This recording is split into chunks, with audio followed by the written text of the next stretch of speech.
Hello, everybody. Good morning, afternoon, evening, whatever time of day you're watching this.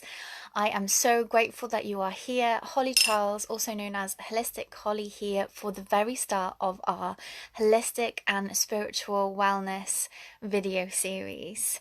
So if you're catching the replay of this, please let me know in the comments. Let me know where you're watching from. Please say hello when you jump on so I know that you're here. I can see a couple of people are jumping on already. Hello, good morning.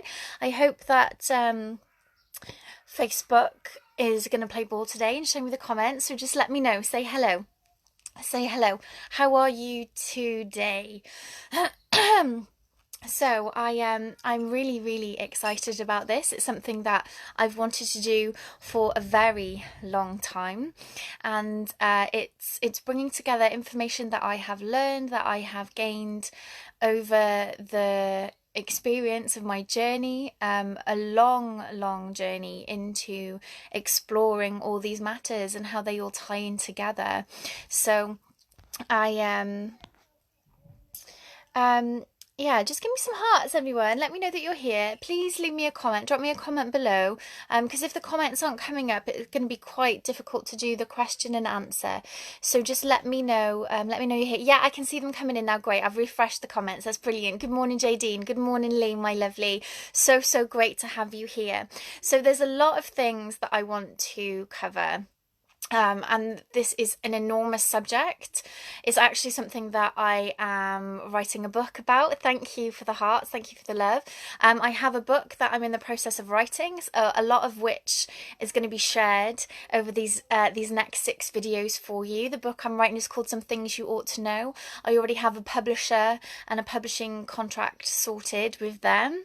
It's all ready to go. I just need to get the manuscript finished and over to them, and they're going to help me get it out. So I'm really excited about that. So for me, in many ways, this is just sharing some of that information with you in a way of bringing it all together. Good morning, Sam. So lovely to have you here, beautiful. Good morning, Philip. So lovely to have you here as well. Fantastic. Good morning, Jane. Hello, lovely Jane. So fantastic to have you here. So let me know where in the world you're watching from. I know a lot of people are my little local soul family, but let me know where in the world you are as well, because this group is growing and we're getting a lot of people from around the world here with us.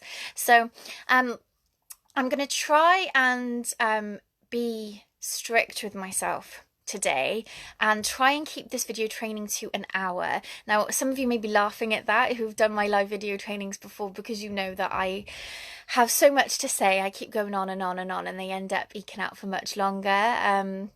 Jane can attest to that. Yesterday, what was meant to be a 2-hour training on Zoom turned into like a 3-hour training on Zoom.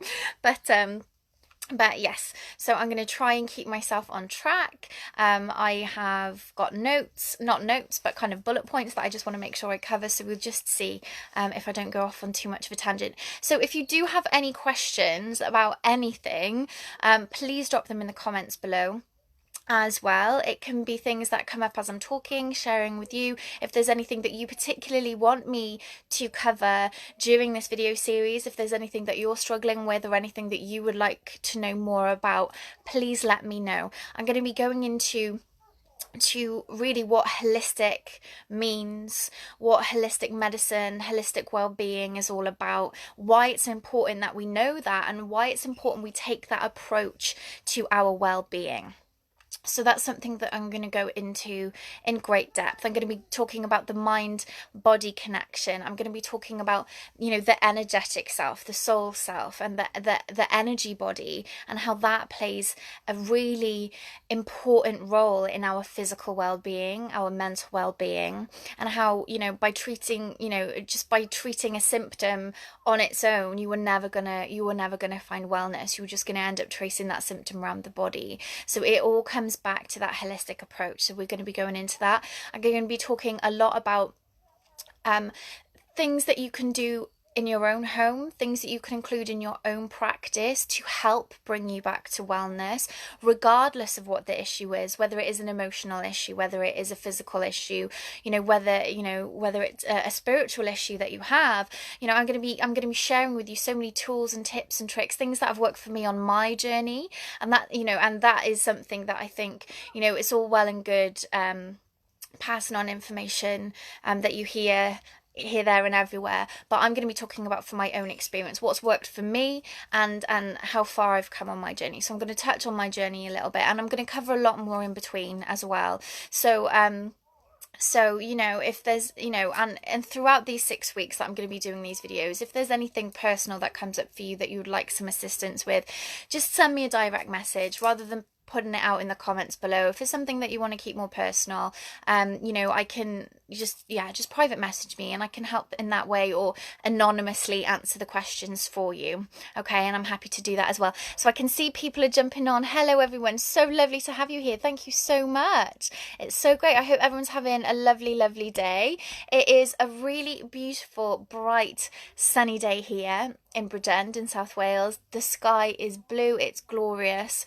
So just to make you aware, I have got children, so you may hear screams and playing and things coming from out the garden, but you know, this is real life, right? So just roll with it, just go with it. So thank you so much everyone who's jumping on. Hello, lovely people. Okay, so let me tell you a little bit about my story. So for those of you who don't know me, oh, good morning, Deacon. Hello, lovely. So for those of you who don't know, my name is Holistic Holly. Well, Holly, also known as Holistic Holly. My business is Holly's Holistic Healing, which I started many moons ago, back in 2009. I actually started my training to be a holistic therapist in 2007, but my health journey goes back way further than that. So I actually spent 7 years of my childhood in Borneo in Southeast Asia, where obviously culturally very different, medically very different. Yes, there was allopathic Western medicine there, but for the most part, you know, I mean, we were always outside in the sun and barefoot and eating so much, you know, fruits and vegetables. We had mango trees in our garden, we had papaya trees in our garden. There was, you know, there was coconut trees, palm trees over the fence. So, you know, we ate such a beautiful diet when we were growing up that we never really had a lot of health problems. But I did have a stomach issue that started when I was very young, and that will come back in to the story in a little bit. So my mum, whenever she was unwell, would always go to see the Chinese doctors, because they were much more effective than the allopathic approach of the Western style doctors for her. Horses for courses, everything's different. And I'm gonna go into allopathic versus naturopathic medicine during this video series, and I'm not condemning allopathic medicine. Okay, there are a lot of benefits to it, but we'll come back to that later on. So I spent 7 years of my childhood in Borneo, you know, experiencing, you know, shamans in the rainforest, you know, temples all over Southeast Asia where we travelled, different types of healing modalities. Okay, no worries.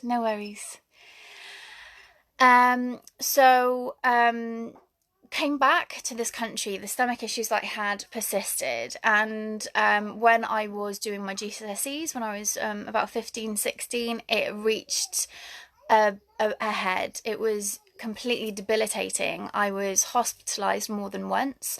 The doctors, the GP, they decided that it was something new, something they hadn't seen before. And so they were just medicating me with codeine and stomach acid tablets. I went through every type of stomach acid medication I think available, and they would work for like a week or two, and then they were basically just giving me pills. And the codeine, as you can imagine, for someone who's trying to revise for their GCSEs and their exams, it wasn't a very helpful solution. My parents were pulling their hair out, and someone recommended a gentleman, some of you may know him by the name of Bill Sage. He's a kinesiologist here in South Wales. He actually lives in Porthcawl. His daughter now, who I've recently connected with, she's a kinesiologist as well. And he found out within a matter of weeks that the issue was a food intolerance and a parasitic infection. So with herbs and with dowsing and with a few other methods, changing my diet, cleaning up my diet, I was well for the first time in years without this problem. But I did have this food intolerance, so I did have to clean up my diet.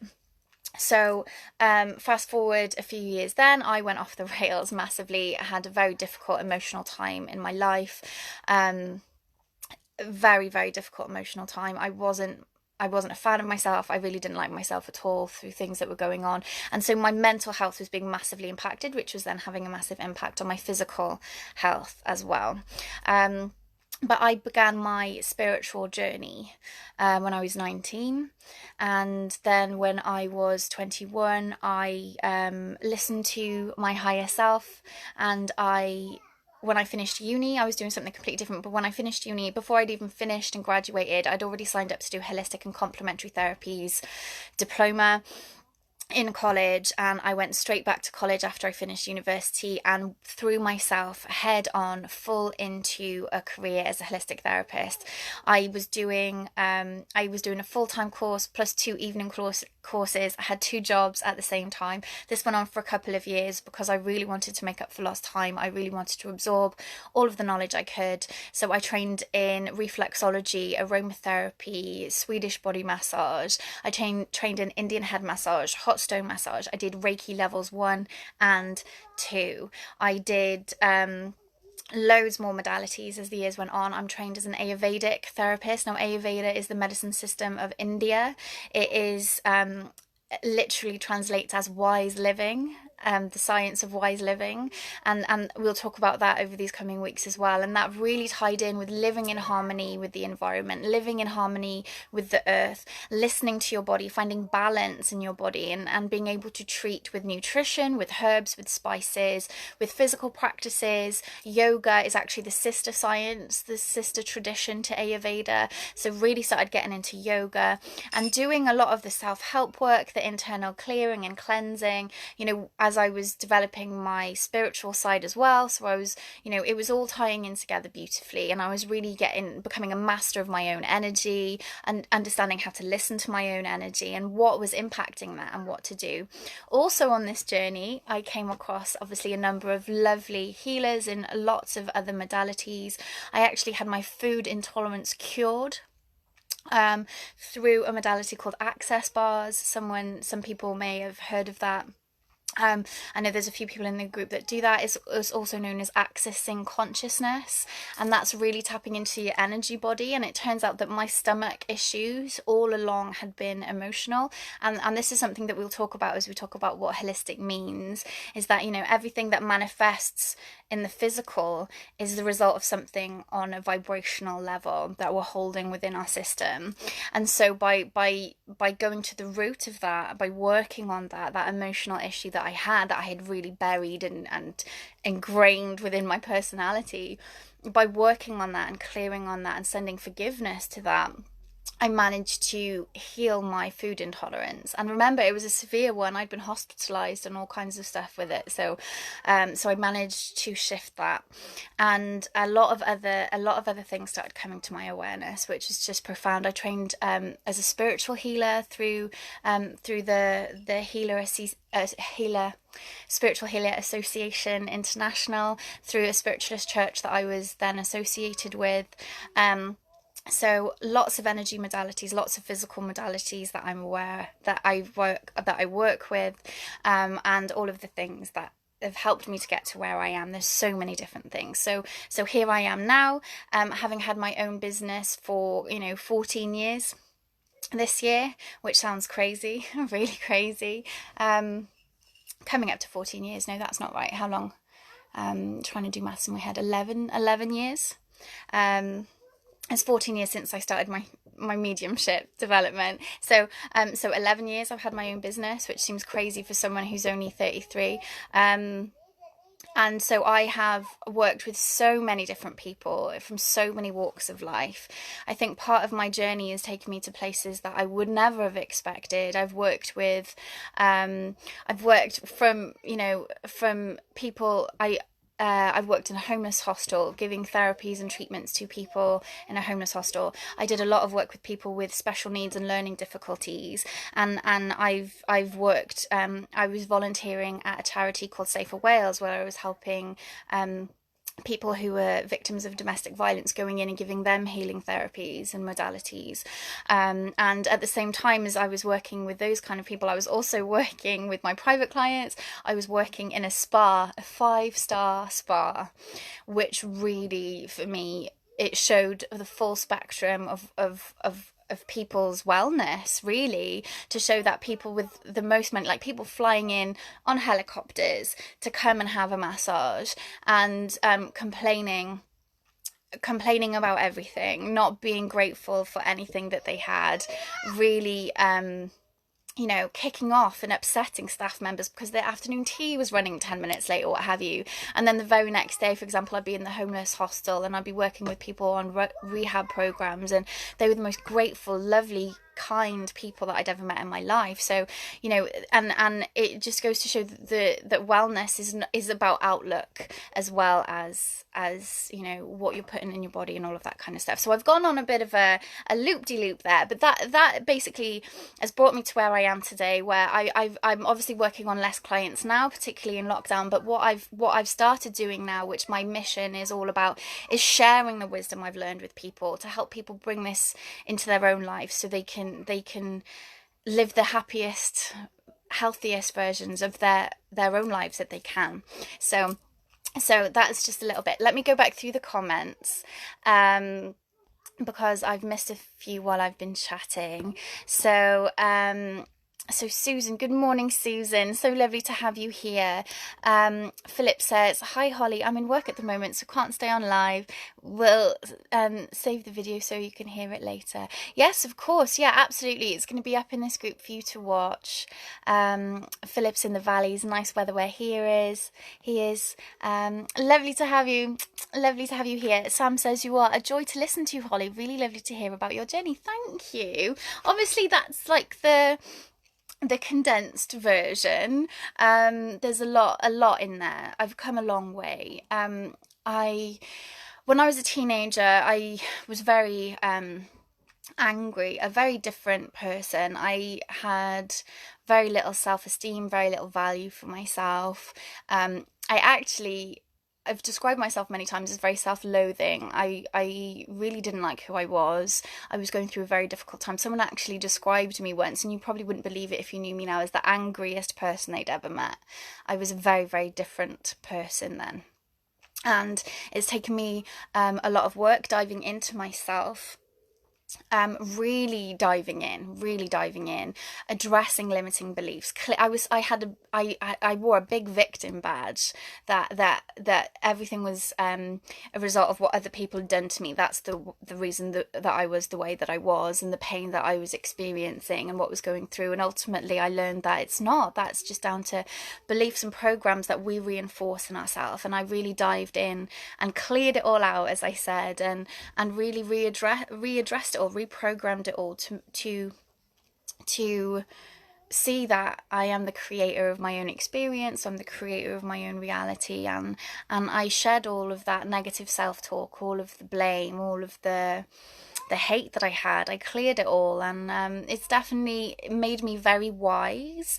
And I think the reason I experienced all that experience, and I think that is true of all of us, is for us to be able to turn that into wisdom, the alchemy of darkness into light, turn it into wisdom to be able to help other people on their journey. So I 100% had to experience all the things that I experienced, and I'm very grateful for all of the suffering, all of the difficult times that I went through. And again, that's something that for some people at the beginning of this journey, it's very hard to be grateful to someone who has hurt you, who has put you through trauma. And I went through my fair amount of trauma, and I think to be able to turn that around, to be grateful for the person that put you through that, because of what they taught you and how strong they've made you and how they've changed the way you've looked at the world. If I hadn't gone through that, I probably would not have become the person I am today, doing this, making these videos, helping you in this way. So that's something that you have to really acknowledge, is being grateful for every experience, both positive and negative.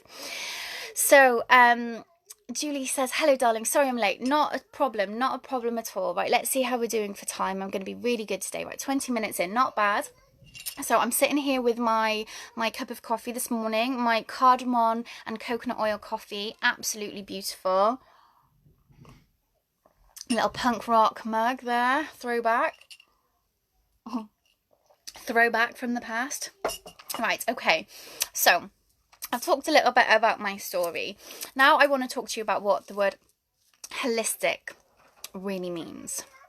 Okay, now the word holistic, thank you for the hearts. The word holistic means whole, to look at the whole of something. To take a holistic approach is to look at every aspect of something. So we are not just the physical body, we are not just the mind, we are not just the spirit, but we are all three of those things. And they are constantly doing a little dance with each other. They're constantly intermingling, one affecting the other. So, for example, if we've talked about, for example, the physical condition that I had, the stomach issues that I was having. Through the doctor, they were treating the body, and they were giving me pain relief. They were giving me all kinds of esomeprazole and Nexium and all these weird medications to try and heal the physical manifestation.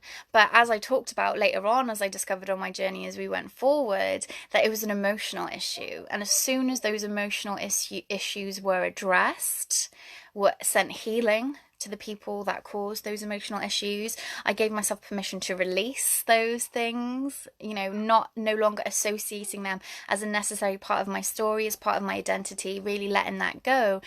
The stomach issues went with it.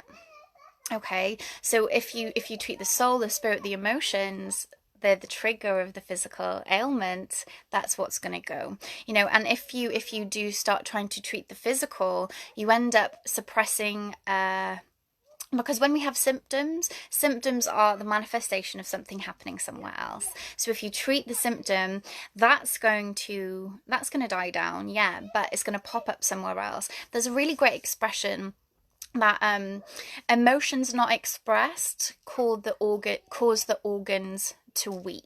That's from Marissa Peer, who's the founder of RTT hypnotherapy, and it's so very true.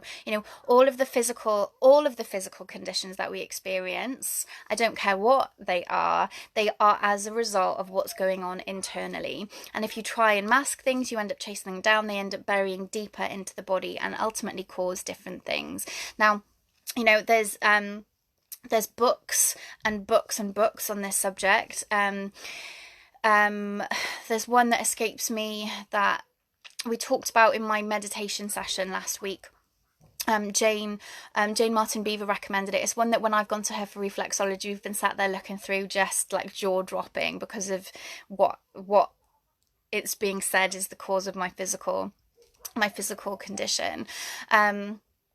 But there's one I've got, You Can Heal Your Life. I know a few of you here have already got that book. We talk about that a lot. You Can Heal Your Life by Louise Hay. In there you can look up the physical condition and it can tell you what the emotional root is, and your jaw will drop. It's absolutely phenomenal. So, it goes back to Chinese medicine, it goes back to Ayurvedic medicine. All the different organs have correspondences with channels through the body that are corresponded to different emotions. So the liver, if you're having problems detoxing, it tends to be to do with anger, holding on to resentment, sometimes guilt.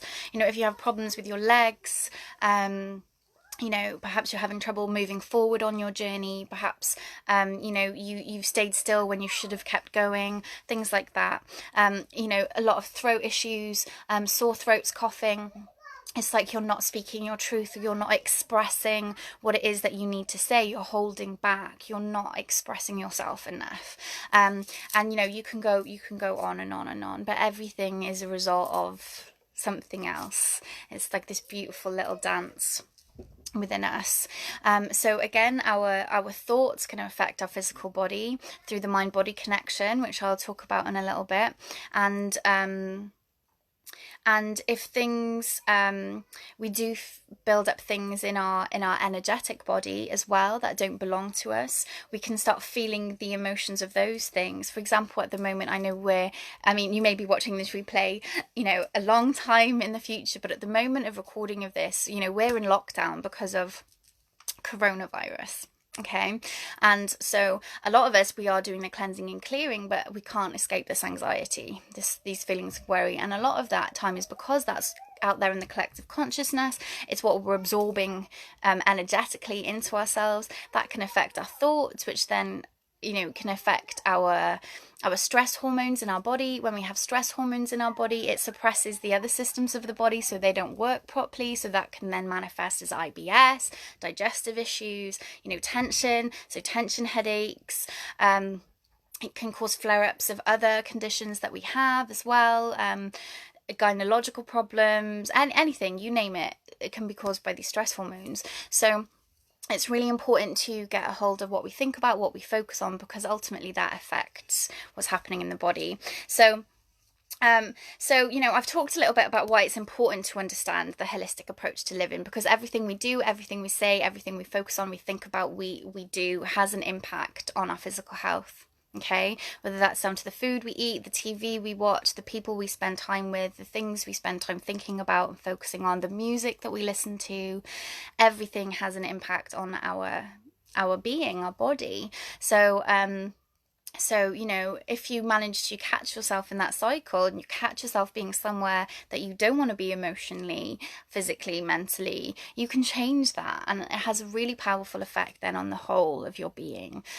So that's becoming mindful, practicing meditation, just becoming really self-aware. Knowledge of self is so profound, but just becoming really self-aware can really help you catch these cycles before they spiral off, and to really help you listen to the messages of your body when your body is trying to tell you something.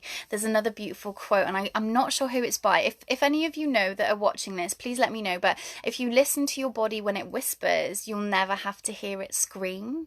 So if you listen to your body and tune in, and you hear the niggles, you feel the niggles, you feel the things that are trying to vie for your attention, when they're small little whispers, it won't get to the point where you have a real serious issue that you have to deal with. Okay. Now I did I did a mindfulness scan the other day. Now I practice a lot of meditation, as some of you know. But I did a mindfulness scan the other day for the first time in a long time, and the lady who facilitated it is a fellow practitioner, health practitioner, at one of the studios I work from in Cardiff, Gaia Lifestyle Centre, and she walked us through mindfulness body scan and a beautiful meditation with some really beautiful affirmations and things, and as we were going through the body scan, I could literally feel my pulse in my fingers, and it's like you become aware of things when you actually sit and tune in and listen. You become aware of things happening in your body that you wouldn't necessarily think of if you never actually sent your attention to those spaces, if you kept your mind busy all the time, which often we do. So I recommend to everyone doing a body scan fairly frequently, so you can be aware, right? Well, where am I feeling the pain in my body? Where am I feeling this emotion in my body? What emotion am I actually feeling?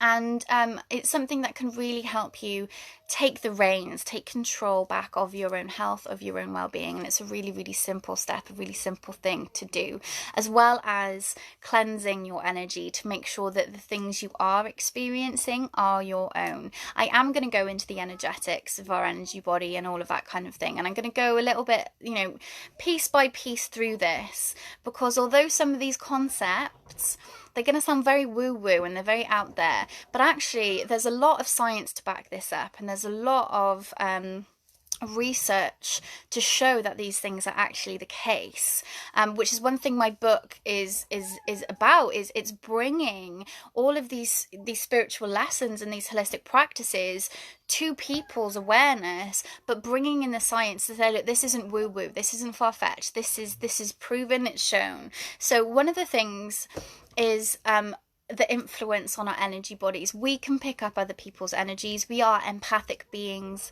by nature. You can say that we're all psychic if you want to use that word. you know, if you're comfortable with that word, but we can feel the emotions of others. How often in life have you walked into a room and you felt an atmosphere? How often have you walked into the house and you've known instantly that your loved one or your partner is in a bad mood, or there's something not right with them? How often have you been in close proximity to someone and have left feeling their grumpiness? Right? So we do pick up on other people's energies, we do pick up on other people's emotions, and so you want to make sure that what you are trying to process, what you are trying to work through, what you are trying to clear for your own well-being is actually yours to bloody work out in the first place, because oftentimes we can carry around other people's emotions without even feeling it, and that goes further out as well. Other energies can come and influence us, but just make sure that you're doing energy cleansing and you're doing, you're doing mindfulness check-ins often, so that you know that what you're working through is your own. Okay, so I want to talk a bit about the mind-body connection now. So if anyone's got any questions, please drop them in the comments. I know that I do talk very quickly, and I know I tend to fly through things very fast, so just stick a question in if there's anything that you have an observation about, in terms of what's happened in your own lives, any experiences that you've had that I've been talking about, and yeah, any questions that come up as they arise. Now, any of you that have been to any of my Soul Sanctuary sessions, any of my Self-Love Saturday events or Self-Love Sunday events that I've done with the lovely Hazel Parsons from Hazel Lily Yoga, I talk about the mind-body connection a lot, because it's something that is really, really important that people know about. And again, there's so much science to back this up. If you read any of the books of David Hamilton, you will see the science there presented to you plain as day. But what we think about, our brain can't distinguish between what's happening right in front of us and what we're imagining is happening. So when you're lying in bed at night torturing yourself with all the conversations, the way you wish they'd gone, the way that they happened, if you're reliving trauma, living events over and over and over again in your head, or if you're even focusing on doom and gloom and catastrophe. I did a counselling course a few years back, and there was a really great expression, catastrophizing, which is basically when you're thinking about everything is going to be a catastrophe, that there's a sequence of events that's going to happen, and you always think the worst is going to happen. And so if you're visualizing those things in your head all the time, your body doesn't know that that's not what's really happening in front of you, so follows suit and produces all the hormones, all the stress hormones, and all of that kind of stuff that has a really dampening effect on your immune system, on all the non-essential systems for survival. Because when stress hormones enter your system, you go into fight or flight or freeze mode. So what that means is that your body shuts everything down that isn't essential to stand and fight, to run to safety, or to freeze and stand still, I guess, to play dead, or just some people react that way to fear, right? So those the systems that are not essential, so unless it's your muscles that are going to help you run away, unless it's things that are needed in that moment, the blood supply is going to be shut off to those systems. So that is your digestion, that is your reproductive organs, that is, that's anything that's not essential for survival, which is one of the main reasons why I think we're having a lot of fertility issues in our culture, because people are so stressed all the time. And so, when you're in a level of stress and anxiety all the time, your reproductive organs are not going to be getting the blood supply they need. They're not going to be functioning properly. So if you are someone, or someone who's working through fertility issues, make sure you're telling them they need to work on their stress levels, they need to work on being calm and at ease before they start going for really intrusive and invasive procedures and things. There is lots of holistic modalities that are really, really beneficial for helping with reproductive health and helping with all other systems of health. It's another reason why, particularly in the West, there's so much trauma around birth, because when a lot of women when they're in labor, either because of the stories that we get regaled with of how painful and traumatic birth is, or whether it's because they simply just become afraid during the birthing process, or they are prepared for pain because they expect pain and they're frightened of that. When you have fear, you have the stress hormones. When you have the stress hormones, the non-essential systems, as I said, shut down, like your uterus, like all the things that you need to push that baby out. And that's when labor slows down and stops, because there's no blood flow to those areas, because it's going to the fight or flight responses. And so that's something, if you are expecting or plan to have a baby in the future, you really need to work on staying calm, staying at ease, and becoming masterful of your own emotions, because as soon as that fear creeps in, it really, really, really has a negative impact on birthing, the beautiful birth of your baby. So that's something to be really, really mindful of and aware of as well. I did hypnobirthing with my youngest son and had a drug-free labor. It was absolutely beautiful, really, really euphoric experience, as it should be. It should be a spiritual experience. And because I didn't have all those drugs inhibiting my system, and I'm not saying there's no right way or wrong way, guys, but because I was able to master those emotions and what have you, the euphoria I felt afterwards, when all the endorphins and everything were pumping through my body, it was really stunning. It was really spiritual. It was a beautiful, beautiful thing. And we are all capable of that. We're just programmed to believe that we're not. And this is something else that I want to address over these 6 weeks, is what do we believe that we've been told about our bodies, what we're capable of and not capable of. And that's something to really reassess within yourself what you think is possible and what you think isn't. So anyway, I've digressed slightly. We're talking about the mind-body connection and how the mind has an influence on the body. So what we think about, our body follows suit. It can't tell what's actually in front of us or what's not in front of us. And athletes are aware of this. They know this. They visualize themselves doing that jump or whatever it is in their mind before they actually do it. And there's studies that they've shown that they've put people in MRI scanners, and they've put all these little sensors around themselves, and the same muscles fire as if you were doing something when you are just visualizing that you're doing it. They've done studies where, like, this one is so silly, but they imagined that you were they took 3 groups. One group had to press a key on a piano, just one key, again and again and again, for like an hour or 2 hours or something. And then they had another group who just imagined that they were doing it, just pressing the same key over and over again. And then the test group where they didn't do anything for an hour. They just sat and imagined, just didn't do anything. And the ones that were pressing the key, obviously the muscles developed in their finger. But what astonished people was actually the test group that were just imagining that they were doing it, the muscle strengthened into that finger for them as well. So it's amazing what we can do with our mind.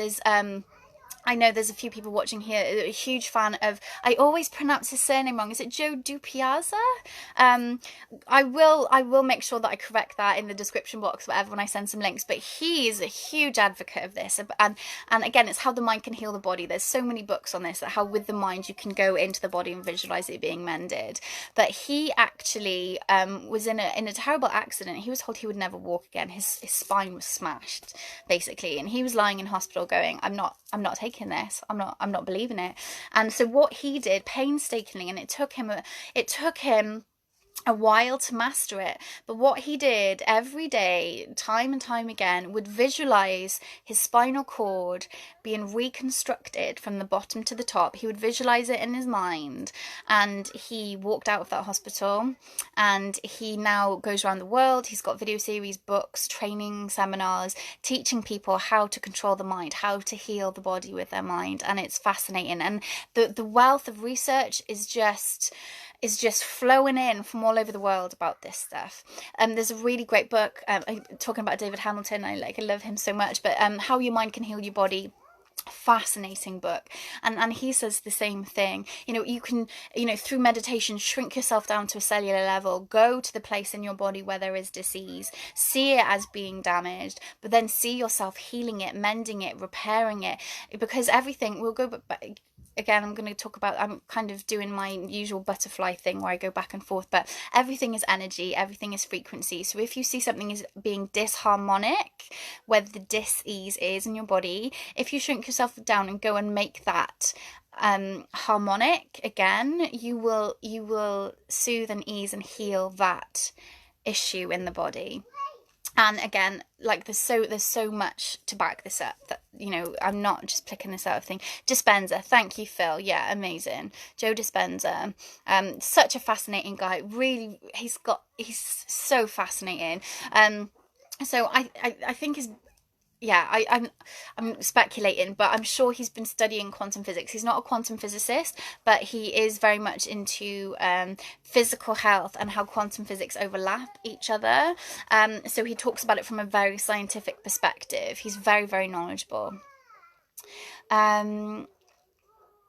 Okay, Joe says, thank you, very interesting, makes so much sense. I have to go, unfortunately. Okay, no problem. Thank you so much for joining anyway. And I can see Catherine's here. Hello, Catherine, lovely.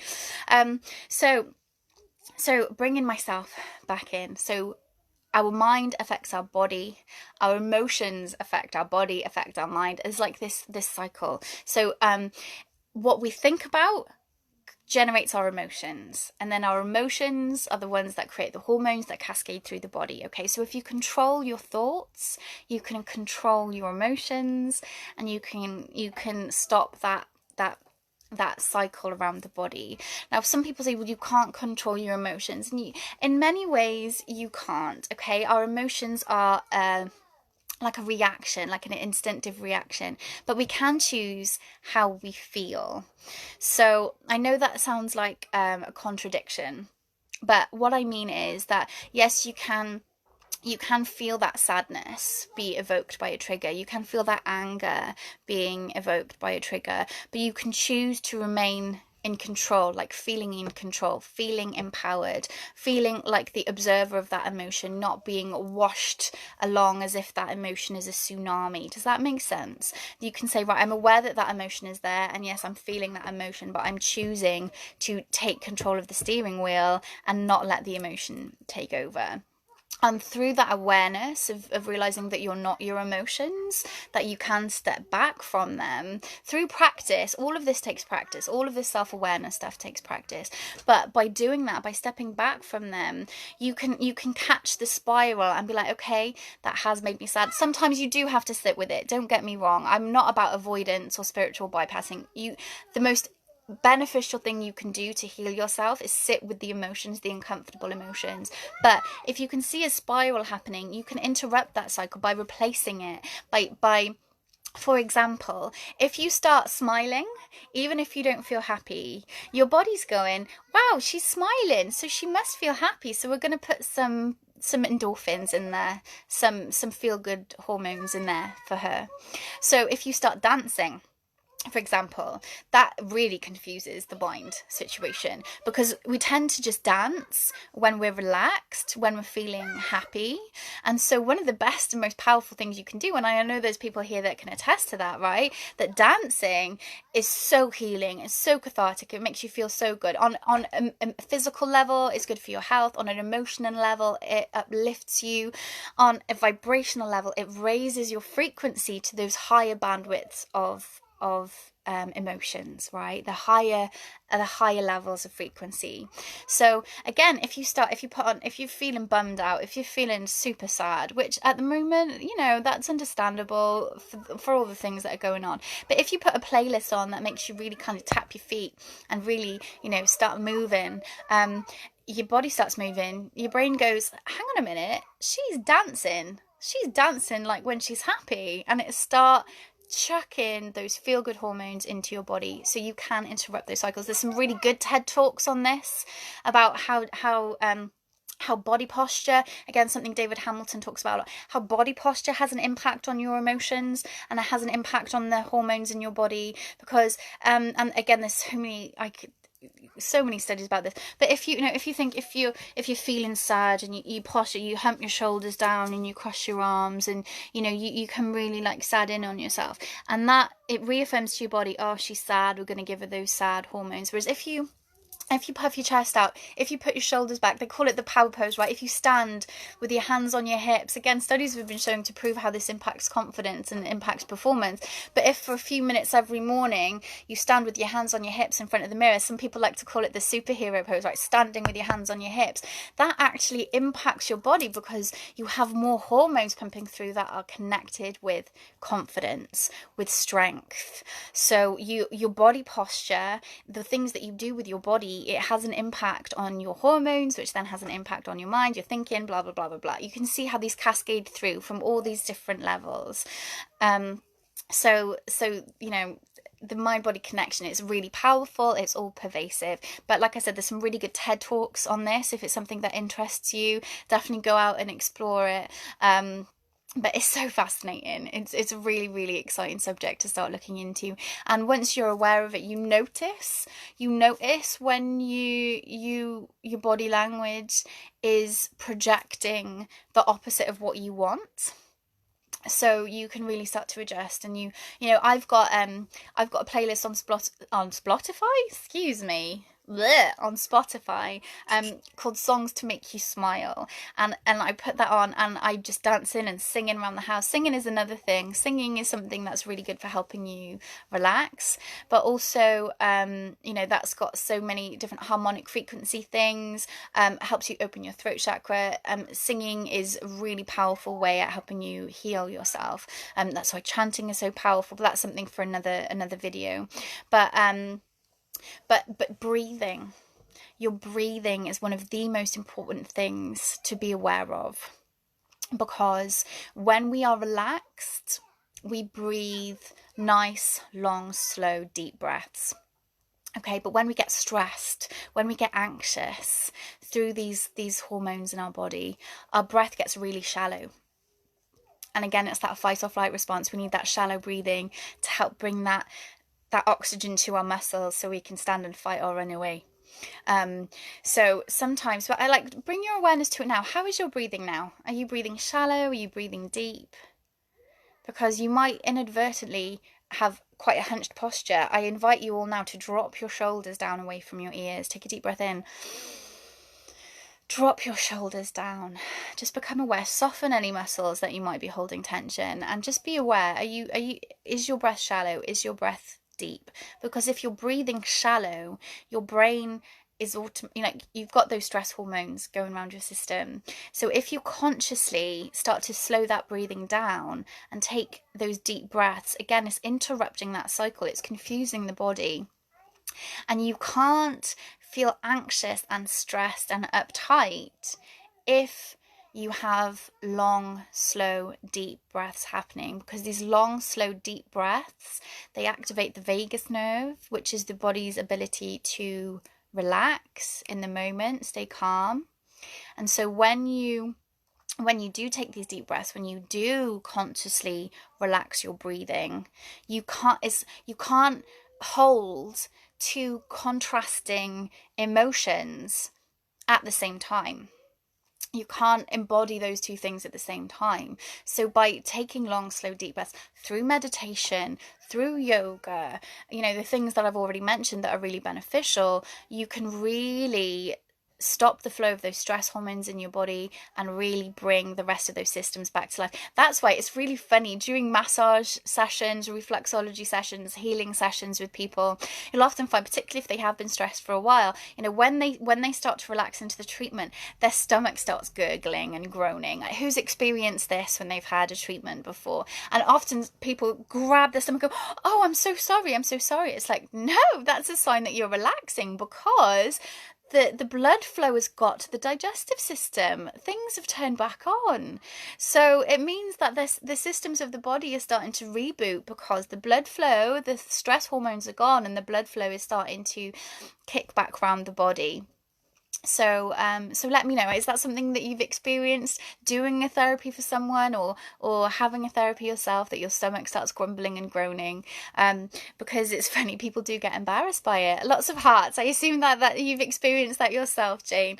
So it's something that, you know, is tangible. You can experience that, and So through deep breathing, just something that you can really incorporate into your daily day-to-day thing, even if it's just a few minutes. You don't even, I mean, obviously meditation is the best thing for that, yoga is the best thing for that, but if you just want to do it when you're sat watching TV, or when you're reading a book, or whatever it is that you do, just take a few conscious minutes.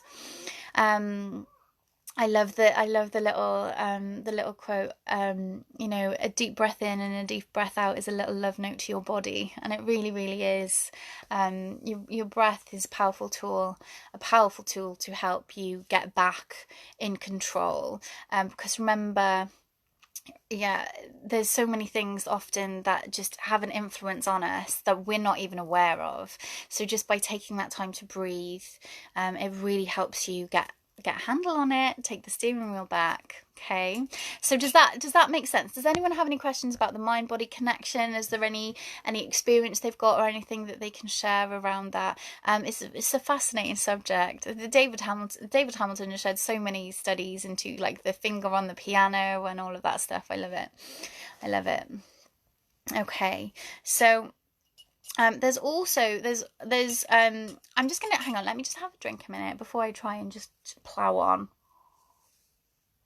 Let's see how we're doing for time, everyone. I hope you're enjoying this video. I hope that you are enjoying this and it's bringing you lots of things to think about. I realised yesterday that this week is Mental Health Awareness Week. So this subject, and talking about this today, I think is really, really poignant and really it's really kind of perfect timing for this stuff to kind of be discussed. Sam says, this is resonating so much with me. Thank you for all of your wisdom, Holly. This is just what I needed today. You're very welcome, Sam. I'm so glad that it's resonating. And again, it's so simple. It's such simple things that we're really not aware of unless we go exploring these things for ourselves. It doesn't really come to our attention how simple these things can be to get a hold of. So there's just something else that I wanted to talk about. We've got about 10 minutes left. As I said, I wanted to keep this to an hour. So just, we're going to touch on the spiritual aspect now, because this is holistic and spiritual wellness. So we've talked about the mind and the body. So now I want to talk about the spiritual dimension to all of this, okay? The spiritual part of ourselves. We are souls with bodies, not bodies with souls. We are energetic beings, electromagnetic beings. And again, I know I don't really need to say this in this group, but again, this is all being proven by science. The electromagnetic nature of our energetic bodies is really the forefront of a lot of research happening at the moment. And so again, it's something worth, I'm a Gemini. We've started Gemini season today. I'm a Gemini. I love having awareness of both camps, okay? And I think there's so many other reasons for that, but I love knowledge. My hunger for knowledge is so insatiable, and I love having the embodiment and the awareness of it, but as well as the science to back it up, the kind of proof for the skeptics, I suppose. There is weight behind this, there is substance to all of this. And so we are energetic beings. We're givers and receivers of frequency. Okay, on a quantum level, we emit light. We are beings of light. On a quantum level, our cells emit light. Okay, if that's not miraculous and incredible, I don't know what is. There are studies been done through Kirlian photography and various other scientific equipment that show the moment of conception, when a sperm meets an egg, there is a flash of light. This has been shown in some studies recently, and actually in a book I read many moons ago that I need to dig out, but it's called Vibrational Medicine by Dr. Richard Gerber, and he goes through everything meticulously scientifically, and he talks about how, so we are energetic bodies. I'm getting ahead of myself here a little bit. We are energetic bodies, so yes, we are we are emitting light, but we have channels of energy that flow through our body. These are called nadis or meridians. They are what acupuncturists use when they do acupuncture. It's what mama points are, reflexology points. These are all along the energy channels, the meridians through the body, okay? Now, where these energy channels, these meridians pull together, we have our chakras, okay? Now, the main 7 chakras, many of us have heard of already. They've become very, people in the West have become very aware of these energy centers now. And these, we'll talk about these in another session, but the 7 main chakras, these are all associated with glands in the body. They are associated with systems of the body, as well as having emotional connections, things to do with, our belief systems, things to do with things that are happening on an energetic level for us as well. So again, they all have different things, different colors, different frequencies to them as well, okay? So that's when they pull together, they have these chakras. Chakra actually means spinning wheel or vortex in Sanskrit. A lot of these terms come from Sanskrit, and so these are like balls of spinning energy within our physical body, and these can be read through electromagnetic scanners and what have you. You can pick up the frequencies. They all have different frequencies, voltages, or whatever you want to look at. For example, our heart chakra is normally, I think, 5 to 10 hertz. So that's the current coming from our heart chakra. And just to drop this in, 5G radiation is 5,000 hertz. So if the hertz, the wattage our body is used to is like 5, 10, 15 hertz, to be bombarded with 5,000 megahertz of energy, I think it is. Hang on, let me check, because I have this written down here. I don't want to give you false information. I did a training the other day on 5G. So yeah, the heart chakra is 5 to 8 hertz. The 5G radiation is 5 gigahertz of energy, okay? So just to put that in perspective for you, what's actually going to be awash over our entire beings if 5G gets rolled out everywhere, just as a side note, okay? So there we have the chakras, and then we have layers of our auric field as well. Again, all of which can be recorded and checked out. So what I was saying, I said about when the sperm meets the egg at the point of conception, there is a spark of light. And actually, in this vibrational medicine book, it talks a lot about incredible scientific studies into the aura, into the meridians, and all of that kind of stuff. And I believe they were using duck eggs and using this special equipment. But from the moment of conception, the first thing to form is the meridian system, and you can actually tangibly see the meridian system, the light system of the body, before the cells have actually reproduced. So you know how each and every single cell in our body all has the same DNA. When they start, it starts to multiply. The meridian system, the light body which exists first, then tells the cells what to become. You're going to be an eyeball cell, you're going to be a bone cell, you're going to be a liver cell, or what have you, okay? It's through this energetic blueprint that our bodies know how to create themselves. Now, our DNA is something that is incredible. It holds the history of our species. It holds everything that has ever existed in it. Our DNA is an incredible thing. It's our soul manifested, essentially. But it's the DNA that tells what cells to be what, with this blueprint, this energetic blueprint of the meridian system that forms moments after conception. So that is miraculous, and that just blows my mind, right? so the energetic body is there before the physical body. It's the energetic body that has this influence on the physical body. So that brings it back full circle to what I was saying before, is that we are energetic beings first and foremost, and it's and everything that happens in the energetic realm is what manifests into the physical, and it tends to happen that way, not the other way around. What we think about what we are is what creates the expression in our physical bodies. Okay, and so I think that in itself is just a truly miraculous thing. I think, if you're not in awe of the body, and if you're not in awe of all of this stuff, you're just not paying attention, because it is a really, really truly powerful thing. And the influence we have on our own healing is just incredible, and it's incredibly profound. So let me see. So Philip says, where can I get your book? It's not out yet. I've not finished it. It will be available through Amazon and through main booksellers. I believe it's so. The publishers I'm working with is Balboa Press. They are a branch of Hay House. So the books will be available through Amazon, and I believe they will be in the 5 main libraries here in the UK, and they will also be available through a few different bookshops, or from myself. I'll be selling them through my website as well, but it's not finished yet. It's going to be a few months.